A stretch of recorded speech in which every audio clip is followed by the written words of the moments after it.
Hello, health heads. Welcome to this dose of healthcare uprising. Hi, I'm your host, Heather Pierce. Over the last 20 plus years, I've worked all over the healthcare industry, from startups to Fortune 5 companies in marketing and communications. Now I'm leveraging my experience and connections in the healthcare realm to bring you this Healthcare Uprising podcast. Oh, yeah, and I'm your producer, Jeremy Carr, and I have absolutely no experience in healthcare whatsoever. I am the resident man on the street, as it were, around here. But we're here to inform, educate, and create awareness on all of the latest innovations in healthcare, as well as the most basic aspects of the healthcare system, like how to use your benefits, what's a PPO versus an HMO, why Medicare matters, things like that. Yep, that's what healthcare uprising's all about. So why don't you tell me what's on the agenda for today, Heather? So, today we are meeting with the co founder and CEO of Herafertility, an AI powered at home lab test that accurately detects and predicts male fertility and overall health biomarkers by analyzing more biomarkers beyond basic semen parameters. Basically, it is like instead of going to the fertility clinic to test your semen, you get to do it at home in a super non awkward way. That definitely sounds far less awkward. I'm looking forward to talking about some man stuff today. So without further ado, let's get into our conversation with Thiv from Hera.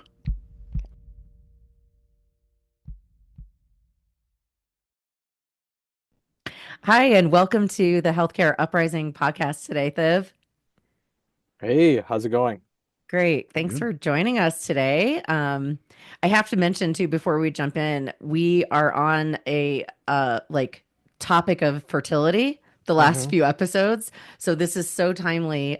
We did an interview yesterday on female fertility issues. And Okay. so now we're talking men's fertility. So this is really, really Switching it cool. up. Yeah. Yeah, Yep. yeah, we're staying in the fertility space, which is really cool. So we're like super in the zone. I love But it. yeah, so Dave, tell us about yourself, your background, any experience you would like to share with us, and really ultimately what brought you to establish Hera Fertility. For sure. Well, first off, thank you for having me. I love talking about fertility, especially men's fertility, so we can bring awareness to this topic. Bit about myself. I have been in digital health for my entire career, always trying to build something new. My mom likes to joke around and say that I don't like to have a full-time job, but I just love seeing new ideas come to life. So this previously I had another startup called Adricare that was a telehealth practice management software that clinics would use to see their patients virtually, securely, all that fun stuff. Sold that, and after selling that, I wanted to do something a little bit more that actually directly impacted patient care. And at that point, a lot of my friends were telling me the fertility struggles, which I did not know much about. And when I kept hearing their stories, I was like, wow, this is a nightmare. Totally different from what a lot of people are educated about in terms of fertility.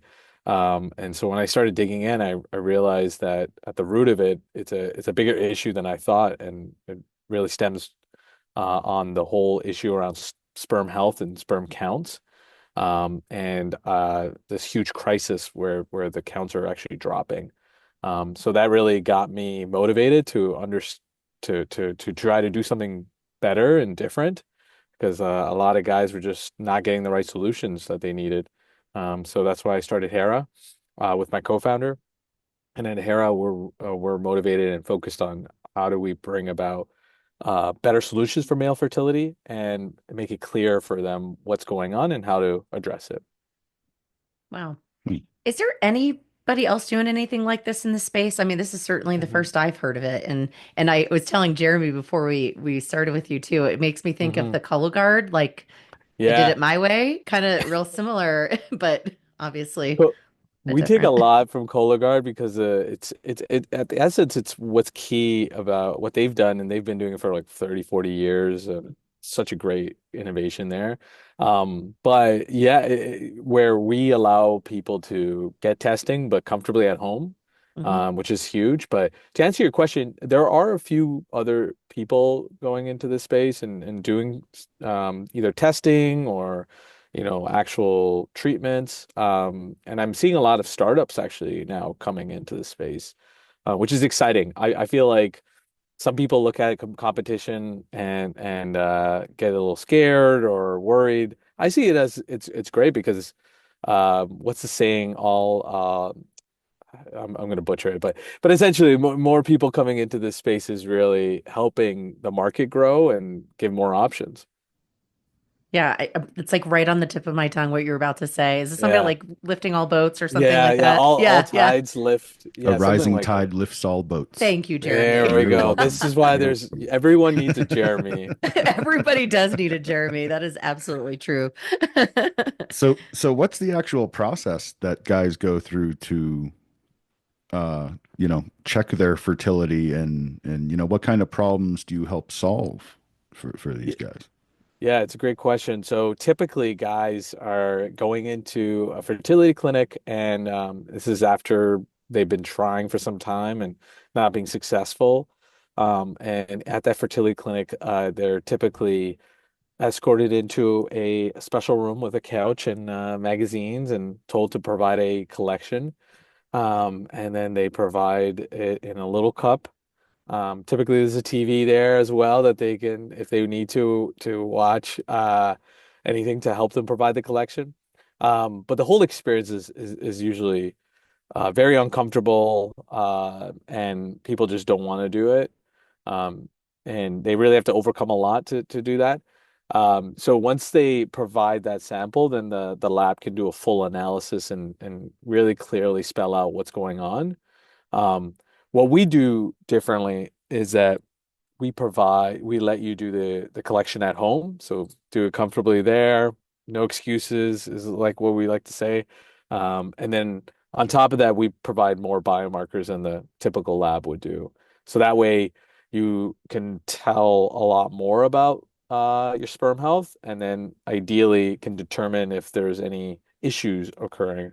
So you're not just getting the classic count, motility, and morphology, but a few other biomarkers.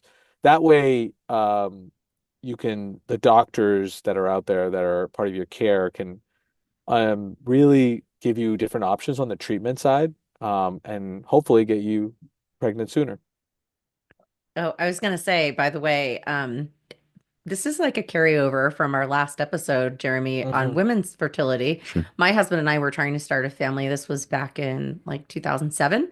Hmm. And we struggled to get pregnant, and my husband Well, had to go sorry to hear. into one of those facilities. And I do remember waiting for him, and it was awkward. The That'd be entire so weird. the entire experience, I Yeah, mean, it just kind of sucked, to be It, honest with you. And yeah.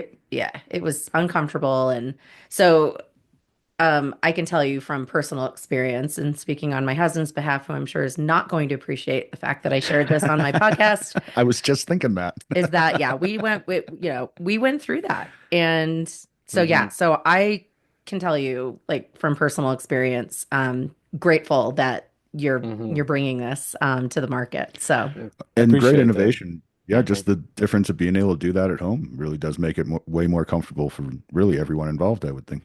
mhm. Yeah, But exactly. what are these other markers you're talking about though? So I mean, they send in the same kind of sample, Hmm. but you read more things out of it somehow.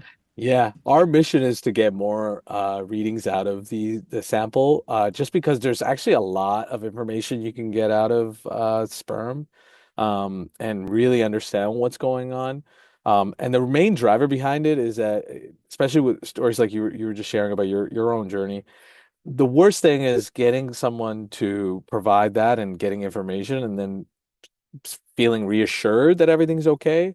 And then let's say it doesn't work out and it actually was the guy, but you you just didn't know about it because you didn't test all of the different things out there. So we tried to provide as much information to cover all your bases. One of the factors, as an example, is called DNA fragmentation, where you can actually assess the sperm and see the integrity of the DNA, because that plays a huge role on how successful you can actually get the sperm to come with the egg and create an embryo and have a sustainable pregnancy. And so more and more evidence is showing that that measure plays a big role, can predict on miscarriage, reoccurring pregnancy loss, those factors. as well as successful fertility. So that's just one example of other data points that we can get out of that same sample. And that's what really excites me is like I want to be able to give you everything, which may sound overwhelming, but I think we're in the age of digitizing as much as possible in healthcare and giving as much information as possible. Yeah. Yeah, there you go. And being able to parse it down more than just a straight sperm count. That's cool. Exactly. Okay. Okay. I mean, I can at least tell you again, going back to our experience, it was just like somebody said, "Hey, you're good," and that's all we got, and Yeah. how do we know? Maybe not, right? Were they even testing for that? Were they looking for that? Again, that was a while ago too. So in also in terms of this, right? Like men's Hmm. fertility, I mean, obviously the collection, right? The experience of like getting the sample, you're obviously solving for something there.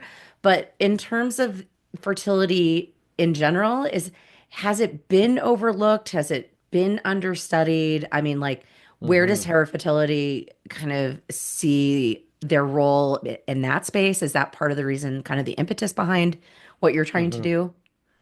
No, that's a great question because I overall fertility is such a new specialty in industry. Um, I was just talking to someone who was like, fertility is so near and dear to them because they were one of the first kids in I think it was like the 90s or 80s where like it was becoming more available in the US. And that was only in the 90s, you know what I mean? So like it's such a new concept. So I think every year it's evolving and is learning more and more on how what is the science behind it? How can we improve and actually become more successful here? Um, and so there's a lot going on there. But then on top of that, within male fertility, that's even less researched and understood. Um, a lot of times what I hear is people just diagnosing people with unexplained infertility because they're like, well, we don't know what's going on, which is like the silly diagnosis in my opinion. But that's frankly a symptom of just the lack of research that's around on fertility as a whole. So I think there's needs to be more research on just fertility as a whole, but as well as male fertility because there's so much that we can learn about on the guy side and it plays such a big role. It's 50% of the whole scenario here, Yep. and it's still so understudied. So that's what excites me. And one thing that I want to mention is that w- a lot of what we're learning about male fertility and sperm health and all that, we're actually learning from animals and what's happening there. Because Oh, actually, animal fertility, there's a lot that goes on there. One of I didn't know about this. I didn't see the connection until one of our advisors, scientific advisors, he's like, "Yeah, I did my PhD in the animal sciences side of it." And he's like, "It's such a big field, and we've learned so much there, and we should be applying it on the human side." So it's really, really in the early days here, and I hope with Hera and every other company that's coming in, we provide more data and research to it. wow. That is interesting. What kind of animals? That's what I Well, want to know. I Farm don't want animals, to I'm imagining. I don't want to go on tangents, but it really goes into like it could go in a variety of different animals with Oh, chickens, bulls, horses, a lot of wow. breeding We, science side of I it. mean, with the way they breed livestock, we probably know a lot more about breeding them than we do about breeding ourselves. Yeah, yeah, Actually, exactly. I never Yeah. really thought of that That's before until probably you I said all know. this.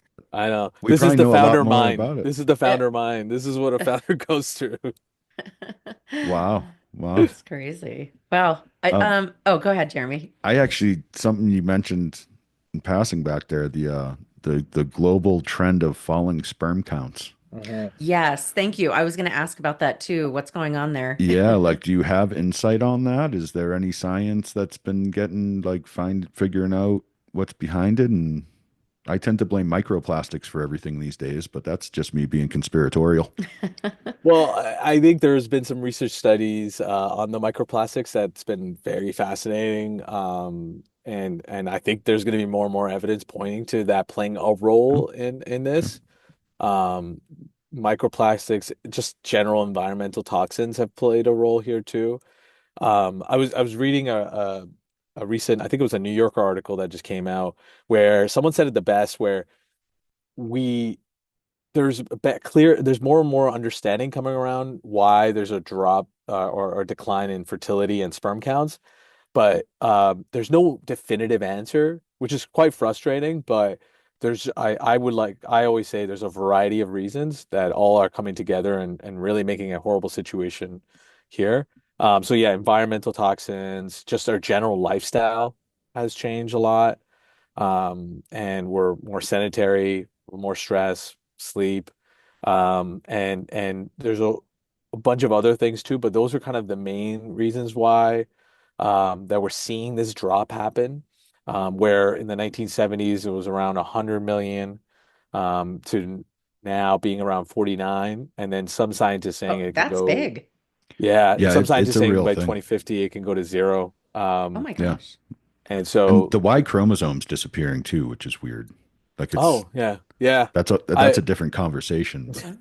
Yeah, there's been and we could talk forever about it, but there's some great researchers like Dr. Swarm who are doing some more and more studies in that space.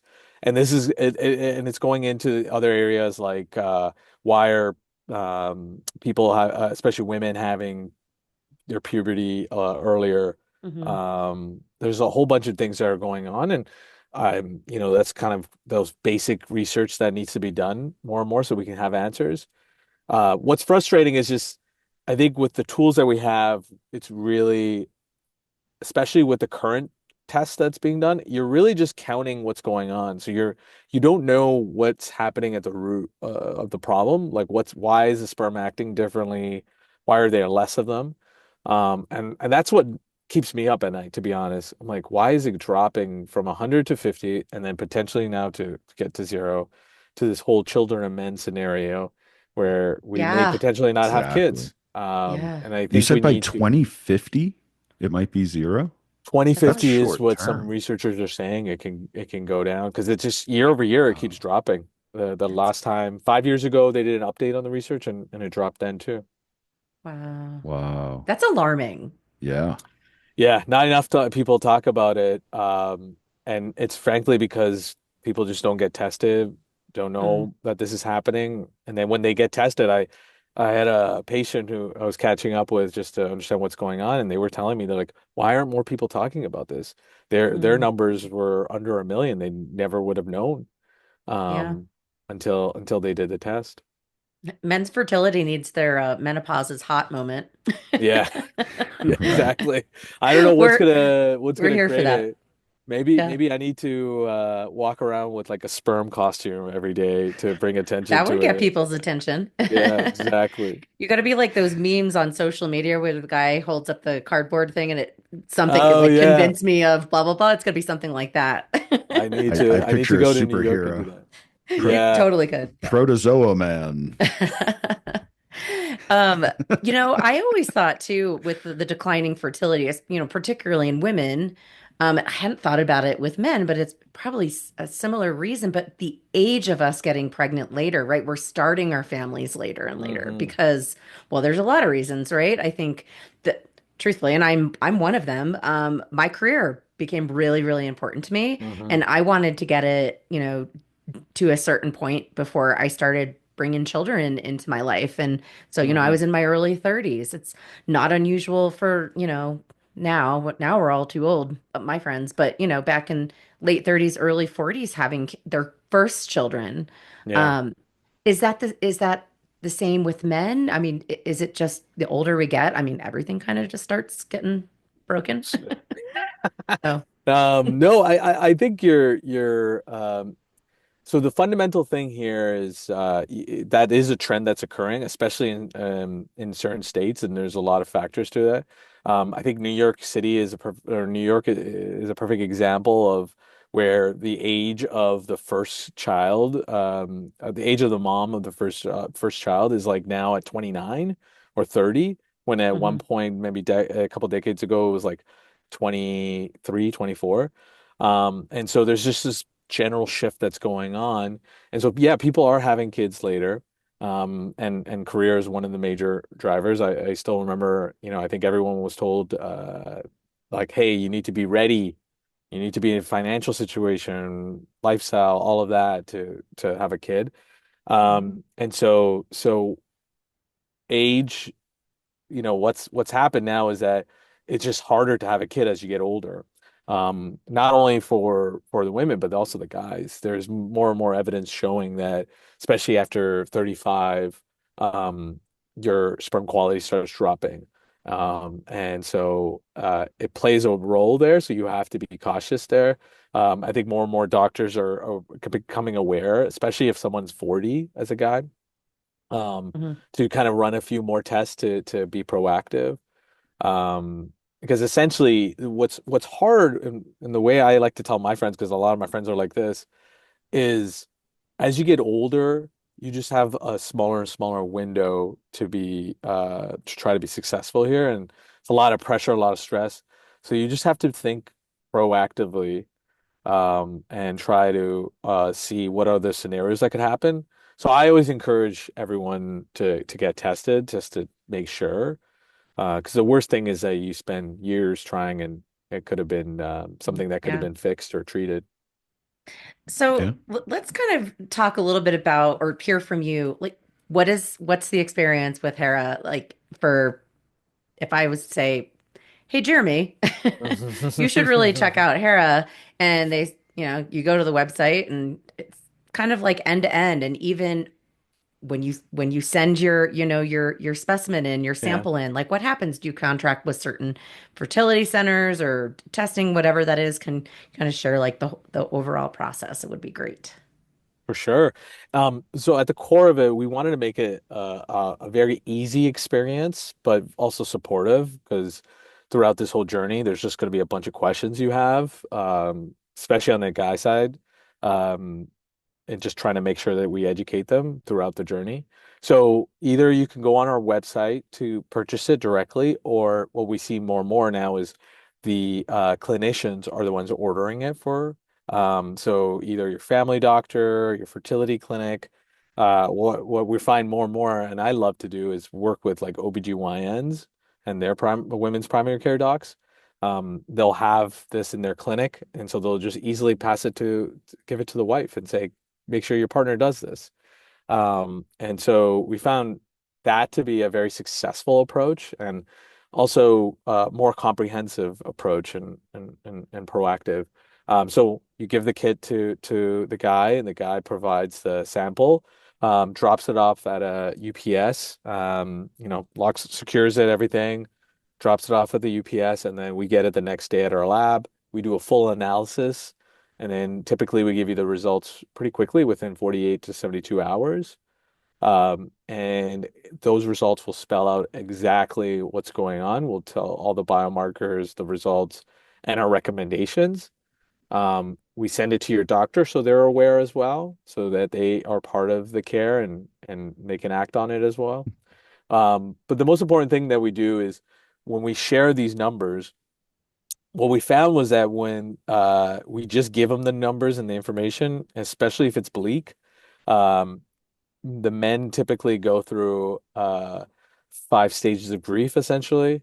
They're very much thinking that this could be they can't have kids or just thinking the worst. So what we try to do is very much put like a human element there. So we try to make sure we share it, the results, with one of our clinicians, kind of educate them on all their options so that they're fully aware, and not just leave them to their own devices.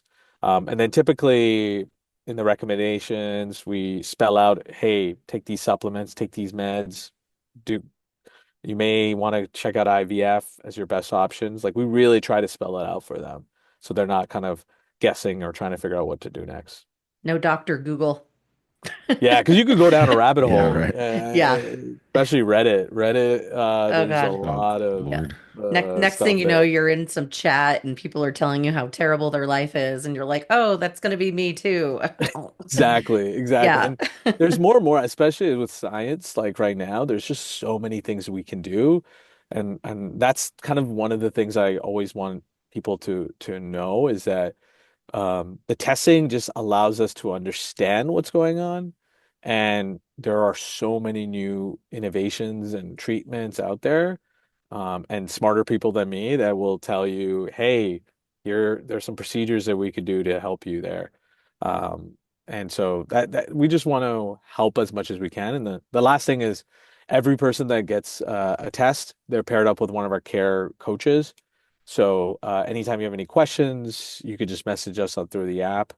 And this was such an important thing. My co-founder ran a fertility clinic for like 20 years, and she's never she's so used to getting woken up at 2 a.m. and 3 a.m. by people messaging that were patients of the clinic because they had questions about their treatment, or they were like, I don't think I'm ever going to have a kid. And so this was such an important thing to have so that they can message and ask any questions. That's great. And you said it was only a 2 to 3 day turn time on the results too, right? Yeah. That's quick. That and I feel like it's something, even though it may not even be that pressing, I feel like people wouldn't want to wait very long for that. So The attention span, that's cool right? too. I don't know Yeah, about you you know us guys. Americans, man. Our attention Give spans me are more now. getting worse. Yeah. Now. As you were talking too about the providers and I was going to ask you about that because I know you can order it for yourself, but going through the provider channel that makes so much sense. And I had a thought that, well, OBGYN's perfect, right? Like the woman's already in there, that sort of thing. But then that's like now you're just getting to the point, right? Like we're they're identifying, we're not getting pregnant, but like to be even more proactive, right? Mhm. To get guys thinking about it even before they're starting a family. Maybe there are things I need to be doing now if I want to start a family in 5 years, you know. But the problem is that dudes don't like to go to the doctor. So where do It's you get them? and look, I have two other brothers. I have a lot of guy friends, and my dad. All of them, I get so frustrated where don't get a physical done, don't go to the Mhm. doctor to check up, and so that it's a very frustrating point. And that's kind of why we have to. Um, I think number one, the OBGYN makes sense because the women are going to go right away, Oh especially if yeah. they're starting their more and more people are going into this proactive mode now. And so I think that's been very helpful. But you do bring up a really good point. It's just like some men don't have a primary care doc. Mm-mm. And so that's kind of why we put the D2C motion apart there, because a lot of Yeah. people are going online, social media to learn, and now we have an easy way they can do that. And I would love to maybe be the first place where they get good care and start actually thinking about their overall health now and hopefully get a doctor. But I see huge, like my vision around Hera and this test is that we go beyond fertility. This becomes part of the physical that everyone does every year. And that way they know exactly what's going on because you can actually tell a lot about a person's health through their sperm. And so that's what's really exciting, and hopefully that may encourage more men to understand about their health, or maybe we change the model so that guys are actually interacting with the healthcare better. Yeah. That's a good point. Yeah, I feel like that is kind of a common theme here on the healthcare uprising too, with so many founders that we're meeting with, is this idea of getting baseline Hmm. before you're even potentially looking at a specific condition or having symptoms. Like get a baseline. You'll know then if it's good, bad, or otherwise. I love the idea of it being part of an annual wellness visit. And we talk Hmm. so much in the healthcare industry about value-based care and like how do we shift care? Well, that's like what you just Yeah. said. That's it, right? Like that is part of the solution. Yeah, that's how you delivering value-based care is stopping issues or identifying things before they get worse or even happen. Exactly. And I think there's a shift happening. I see a lot of startups focus on this, and it's becoming mainstream where um, we're providing solutions to meet the patient at where they're at. And so we don't have to have the guy follow the traditional path, and have it so that they're attached to a primary care doctor and they're going in for these visits. Why not have it so that we're getting these baseline readings from at-home solutions? We're making it easier for them to kind of gauge with their health, if they want to measure every part of their health.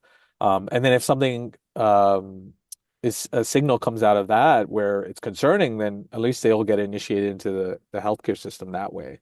So it's just kind of ch looking at how people are interacting or how they want to interact with the system and trying to build it around that. Yeah. It's like self-diagnostics, you know?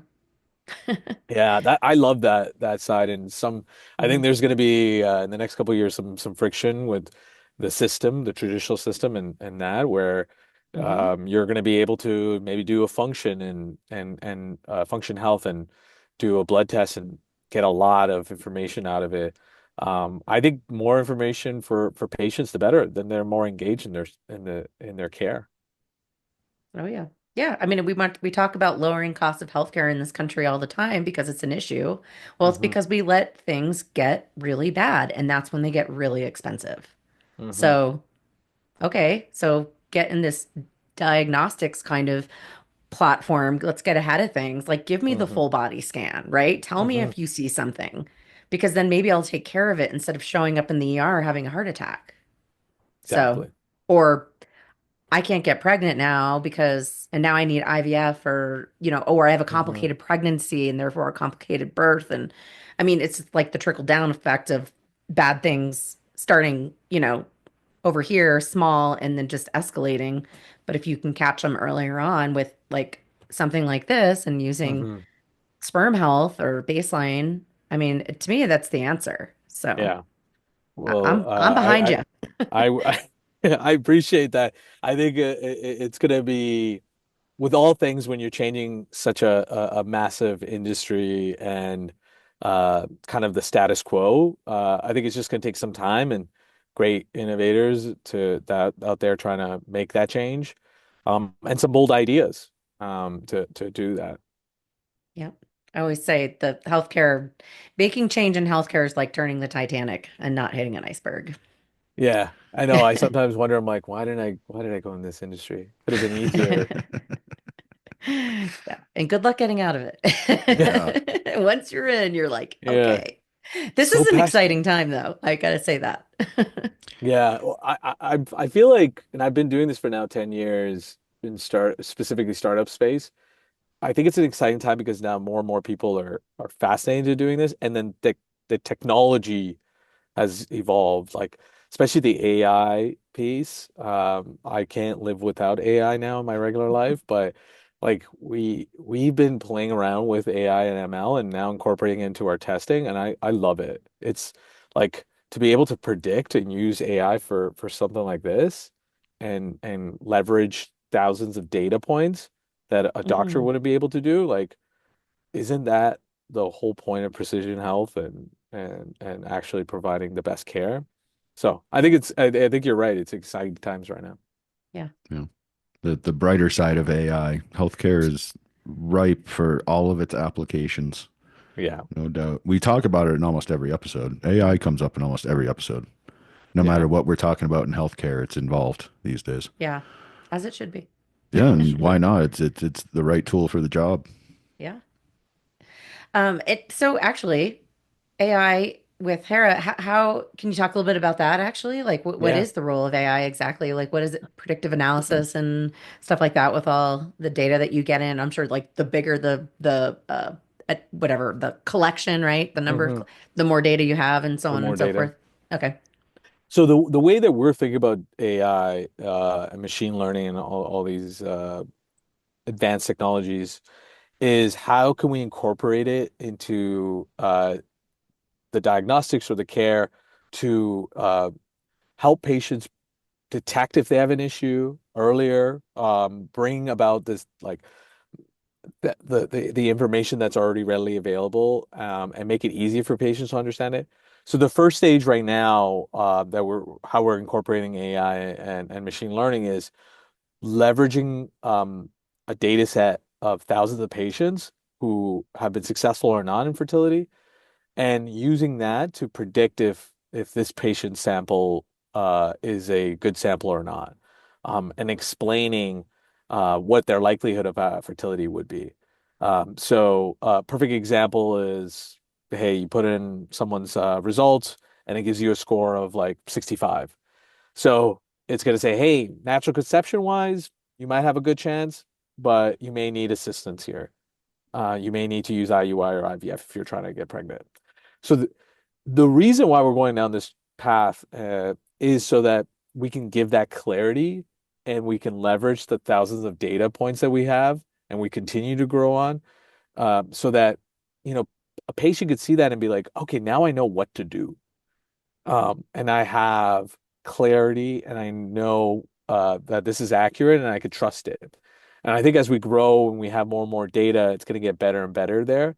And then as we evolve, what I'm really excited about on applying AI and ML here is how can we provide the best recommendations to the patients, um, based off of what they've provided, and really get that precision health approach.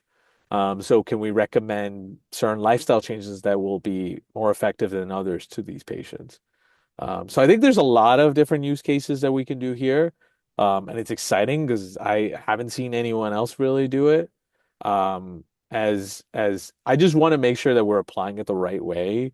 Because it's like the Wild Wild West right now, and a lot of people are kind of applying it in so many different ways, and we have to really think about privacy, health, Mm. especially with health data.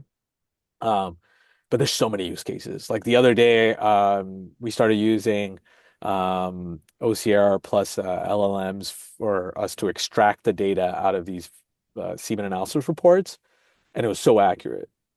And before Mm. this, we would have to have someone manually enter it in from a fax that we got. But now we have A a fax. tool. Yeah, we still get Yeah, there faxes. you go. All of our Yeah. labs get in fax. It's crazy.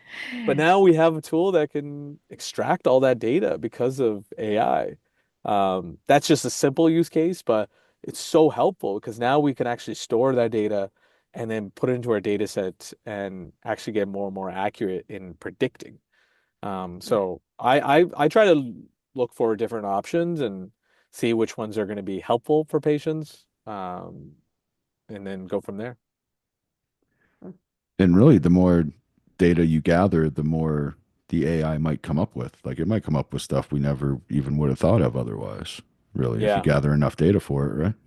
exactly. And as you give them different types of data points, and then you give them more of a longitudinal kind of aspect, and where you're showing how the patient has changed because sperm changes every 3 months. And so Oh, once you start, really? yeah, so every Did three, not that's know why we that. encourage retesting. And Oh, that's why you can improve your sperm, more than yeah. anything else. Huh. And so this is the key is like as we get more and more data and different types of data, um, then we can actually get more accurate. And but the key here is we still need to communicate that message the right way. For example, the early days we would just give people results with the AI when we were playing around with it and trying it out on some patients. It would just show 0 or 1. You're not fertile, fertile, which is so bleak. Right? Like if you're and so and you can't just give it in a report, right? And so I really try to think about, and our team does, is how do we want to communicate this message? Um, why, how do we make sure that they trust in this data and how we're approaching it? So there's a lot of transparency in that, but also you want a clinician sharing that information, right? You don't want some AI to tell you exactly what it is. So I think that's still an important piece. AI is just a tool. It's how you use it is important. Mm-hmm. Yeah. Sure, sure. That's that humanizing healthcare part that we have to keep our Yeah. eye on. And So that's why healthcare is tough, right? To it do everything. is. It's the human element is always necessary. Right. Right. As you were talking too, I was thinking, kind of going back to the, what like the data can show in terms of why fertility is going down. Hmm. I would be curious to, and I'm not suggesting you have this information, but it's got the wheels spinning. It'll Hmm. be interesting to start seeing data in terms of like is it geography, right? Like, are certain areas of the world have lower fertility rates, or like within our country, like you think about Mm-hmm. like blue zones and things of Mm-hmm. that nature. Like, wouldn't that be interesting? Because then maybe you can tie it back to something in agriculture, right? Yeah. If you're in an or city pollution, all these things that are dependent on where you live.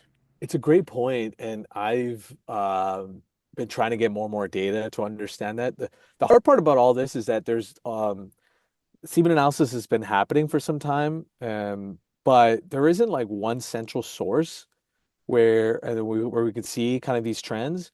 But there's been research where in certain areas where you like I think it was in one research paper was talking about in Missouri where people who were working with pesticides, you could actually see sperm counts were dropping significantly because of the effects there of them just working in places where they had been involved with pesticides and these kind of Hmm. environmental factors.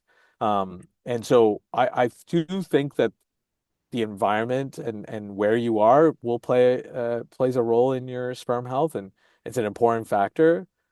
We actually get a lot of our patients in the South and the Southeast, a lot more in the rural areas, just because it's harder to get access to this kind of service.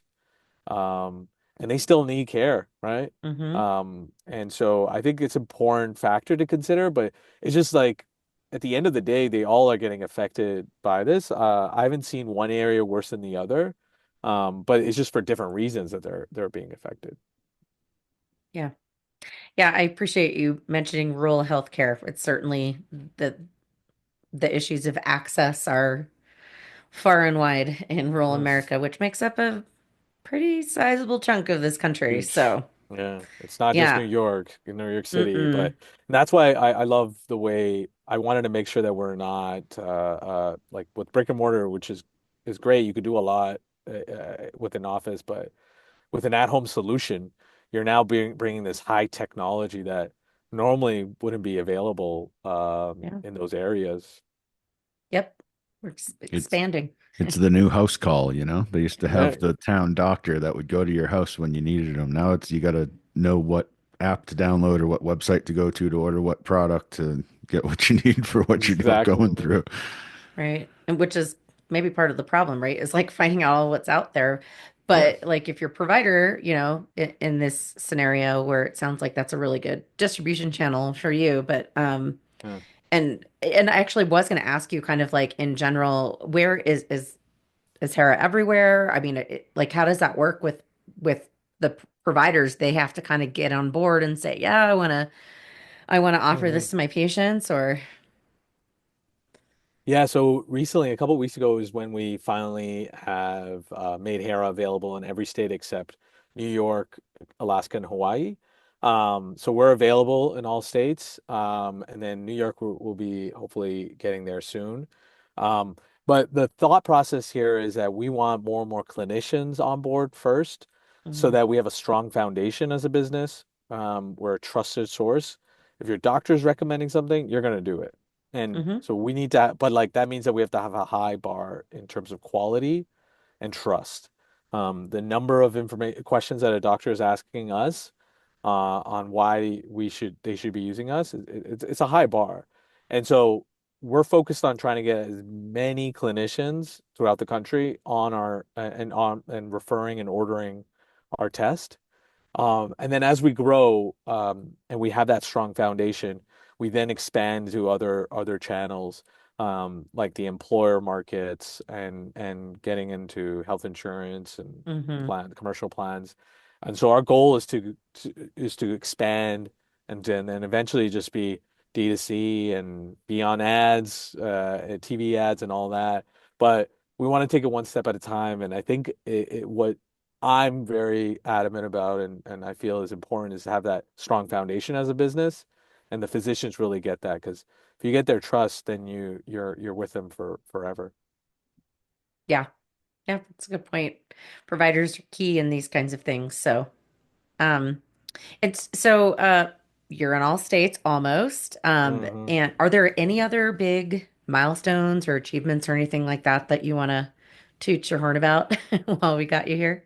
Yeah, no, we've gone past our 100 patient mark, which I'm always excited about and worked through. And we're constantly adding more and more clinicians.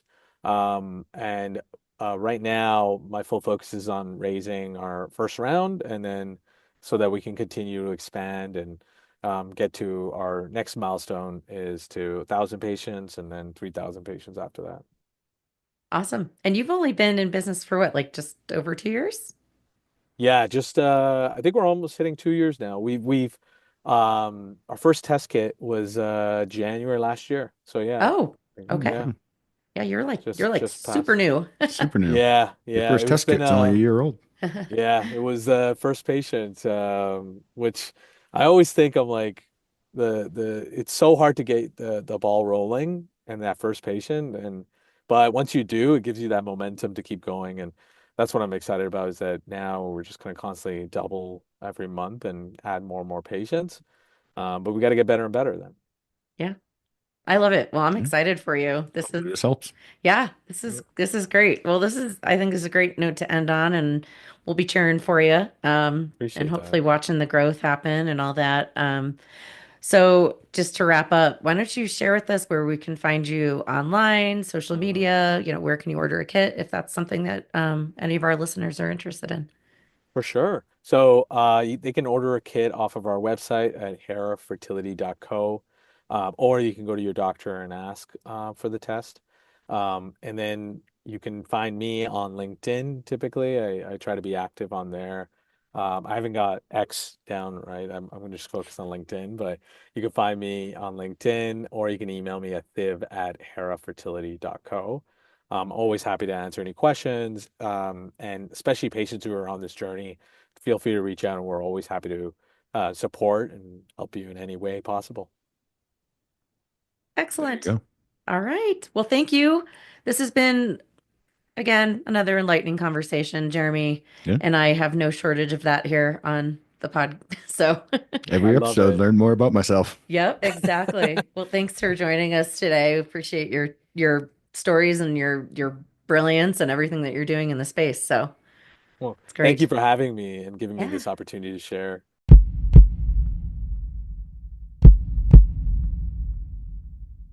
And there you go. Our talk of male fertility with Thiv from Herafertility. So, as the resident woman in the house for that manly discussion, what's our main takeaways from that, Heather? Well, before I even jump into the takeaways, Jeremy, I think there's one thing for sure is that if you are uncomfortable talking about any health topics before this podcast, no longer is that the case. We Yeah. can say sperm and semen, and we talk about all sorts of things, right? Because healthcare is just about that. So, Yeah, there's no hoo-has and wee-wees around here. no, no, we use the real words, guys and gals. Yeah. Yeah. Yeah, so I just had to point that out because it just sometimes you realize you're doing an interview and you're talking about something and it typically feels very unusual to be dropping those kinds of words in a regular conversation, but Mhm. not here on the Well, uprising. it's a healthcare conversation. You got to be Yeah, able to talk about the body properly in a healthcare conversation. yeah, exactly. So, And part of the reason I got the job is I can say vagina without oh, laughing. look at that. Without laughing. How many guys can do that? Probably not many. Heck, I'm laughing right now. What's going on here? See? But to talk about the actual interview itself, FIV and Herafertility, men's fertility testing, aka sperm testing, can now be done in the privacy and non-awkwardness of your own home. And like I had mentioned in the actual interview, it reminded me of Cologuard. So that's like the poop in the box and ship it back. Well, they started the whole test yourself at home They concept. really did. And it just, I don't know. And then we've had other people that we've brought on the show, Strawberry Health, doing the hormone testing at home. Yeah. Um, it's just cool. I mean, like, what can't we do at home? So, this to me is maybe one of the best things that could be brought in home just because from personal experience, mostly my husband, we survived the Yeah, and it's fertility clinic weirdness. weird, man. That's not a proper setting. No, And the fact that they actually moved past just counting the sperm, right. because I feel like that whole process of male fertility kind of stalled out there a long time ago, where it's, it's all just sperm count, sperm count, sperm count. These guys have the AI now tracking other biometrics and, markers and things like that, they're going to improve the system for the whole thing for all men looking, to solve fertility problems, which is cool. It's Yeah. these leaps forward that AI is going to bring us to with the right people working on it is really cool. Well, and with the biomarkers being a part of the testing beyond just fertility or infertility, um, it- this kind of aligns itself very much to that, value-based care we talk about, getting ahead of things before they get bigger or worse, Yeah. and so it's that baseline look. And we know, sorry guys, but you're not exactly the best at staying on top of your healthcare. It's like, let me deal with it when, my, when the whole So world's falling apart, and then I'll go to the doctor. last time I went to visit my sister, I was like, hey, let's go get some beers. And she said, my doctor told me I'm not really supposed to drink beer anymore. I have a fatty liver. And I said, you see, this is why I don't go to the doctor. Because they're going to tell you things you don't want to Because then hear. all of a sudden I'm going to have problems that I Yeah. don't otherwise have, right? That's how Yeah. my brain works. Welcome to maleness. Welcome to maleness. But, this could be a little gateway, maybe. I mean, hey, and like even Thiff said, most of the time these tests can be ordered from the OBGYNs because the women, of course, are the ones going in there to, deal with all the stuff and then say, hey, get me one of these things sent to the home for my husband or my partner. So Yeah, and I heard that, and we didn't say it in the episode, but I heard that, and I was like, that sounds like Natural Cycles partner subscription needs to get with these guys. I mean, We're going to have to start no networking some pun of our customers. intended, but we need to get Herafertility and Yeah, Natural Cycles together to yeah, make a baby. they're a perfect couple for making babies, man. They really Exactly. are. Yeah, there's definitely some good cross collaboration Wow, that needs that's to happen funny. there. If you appreciate that wit that we just laid down, please hit all those happy little fun buttons on whatever platform you're on, the likes and subscribes, share it with a friend. We're on YouTube. We're on all the audio platforms. You can do audio, video. If you want to financially support the Uprising, really become a part, we do have a Patreon at patreon.com/healthcare uprising. You can join for as little as $1 a month and it goes up from there. And where else can they find us, Heather?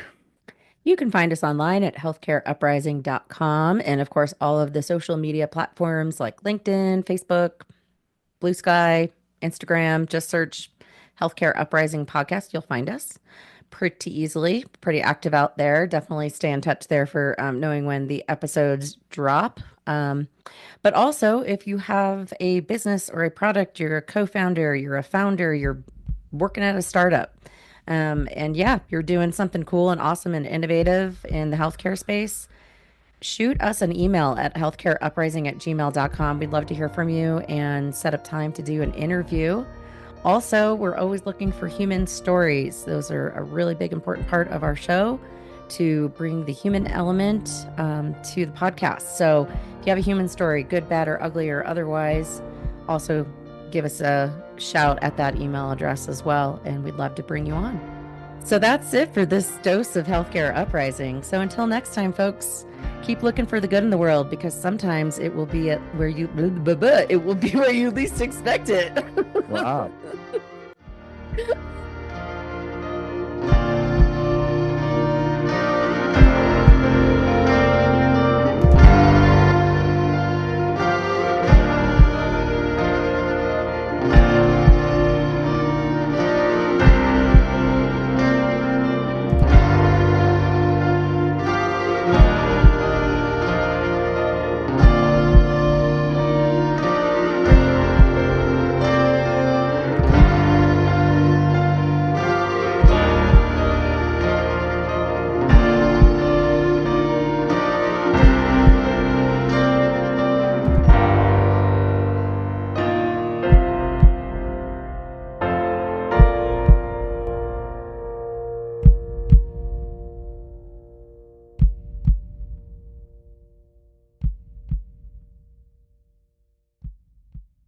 This has been a Shut Up production.